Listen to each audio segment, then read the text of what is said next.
Play second time only and custom shapes. We will create some expressions that will turn off playback for these instruments the first time, then turn playback on when this section is repeated. This expression is actually two separate expressions.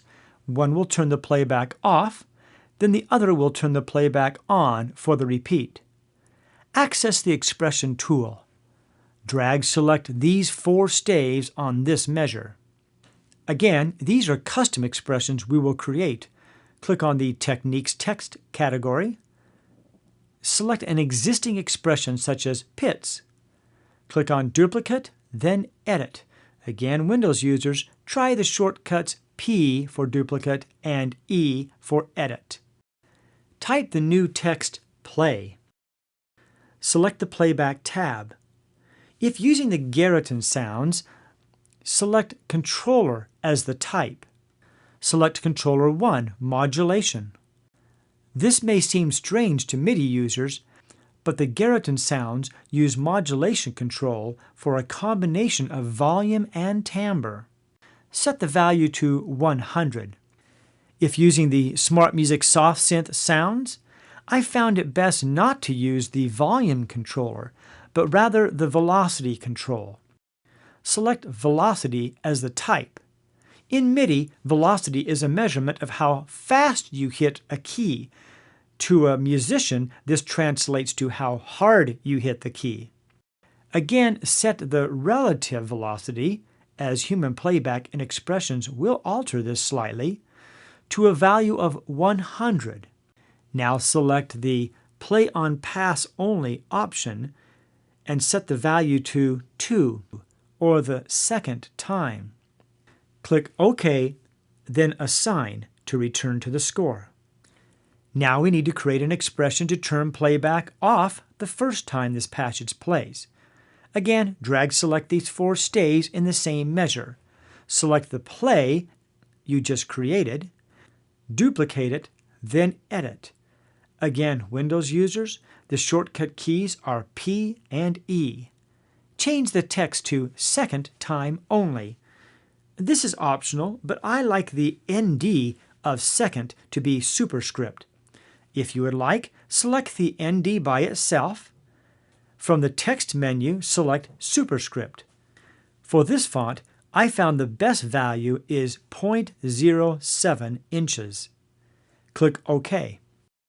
With the text still selected, hold Control or Command and Shift.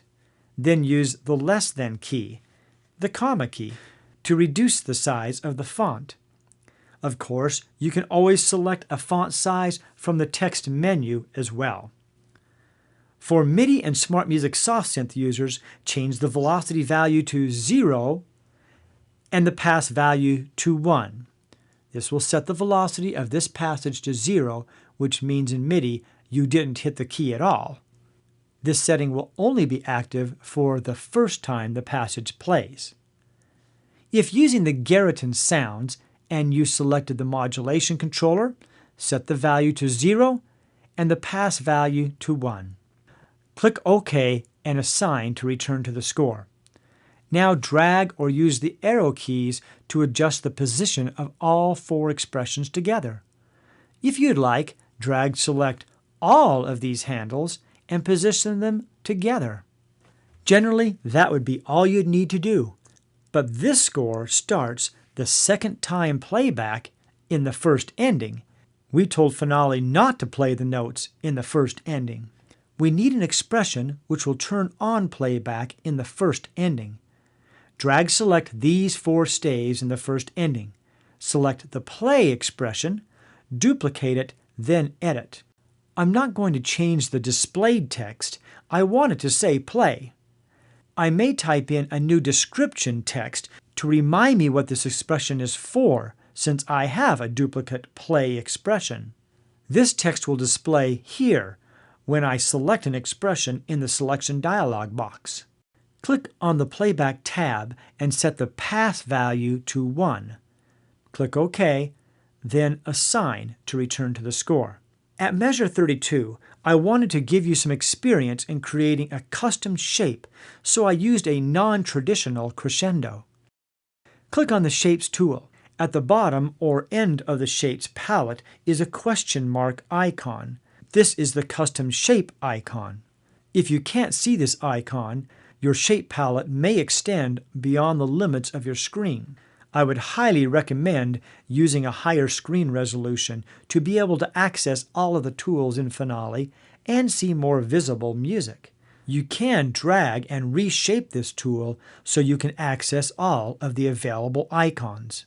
Hold Ctrl or Option and click on the Custom Shapes icon, the question mark.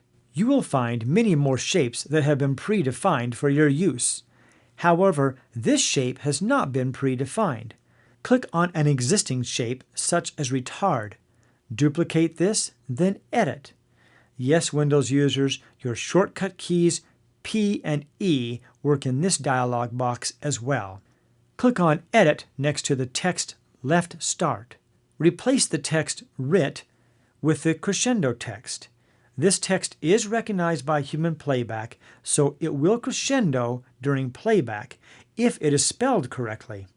Click OK twice to return to the score. Now, double-click and drag as with any shape you input into Finale. You can quickly input the other like shapes in the other staves, then align them as we have before with hairpins. But I wanted to take this opportunity to introduce another option to you. Use the Selection tool, select these two measures, then contextual click and select the Edit filter. Click on None, then Smart Shapes assigned to measures. Click OK. Hold Ctrl or Command and type C to copy these measures. Now, contextual click in this measure and select Paste Multiple. Next to Paste Vertically, select 7 times or 7 staves down. Click OK.